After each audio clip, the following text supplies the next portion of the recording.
બુદ્ધિ બુદ્ધિ ઓણિયાની, કારણ કે એનામાં એટલી બધી બુદ્ધિ હોય એટલી કોઈનામાં બુદ્ધિ હોય નહીં.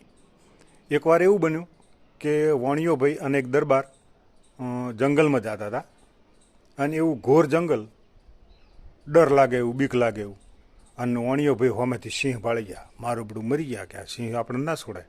અને દરબાર ભાઈ તો હોમું કે લડાઈએ કે સિંહ હોમું લડાઈએ કે એને દોડવાની તાકાત, ઝાડ ઉપર ચડી જવાની તાકાત, સિંહ હોમે ટક્કર પકડવાની તાકાત ના મારથી ના બને.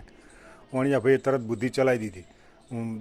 દરબારને બોલાયા, બાપુ ઓયાવો એમ. બાપુ આઘા થયા એટલે વણિયા ભાઈ એક ધોલ મારી દીધી. ધોલ મારી અને દરબાર ભાઈને તો જનૂન ચડી ગયું, મારું બધું વગર કે ઓયાવો કરીને ધોલ મારી દીધી. તો બાપુએ તો 2-4 ધોલો મારી દીધી અને બથમ બથા થઈ ગયા. તો વણિયા ભાઈ નીચે પાડી દીધા, અને ઉપર નીચે વણિયો ભાઈ ને ઉપર બાપુ, અને સિંહે તળપ મારી ઉપરથી બાપુને લઈ અને સિંહ ભાગી ગયો, અને વણિયો ભાઈ કપડાં ખચેરી અને ઘરમાં ભેગા થઈ ગયા.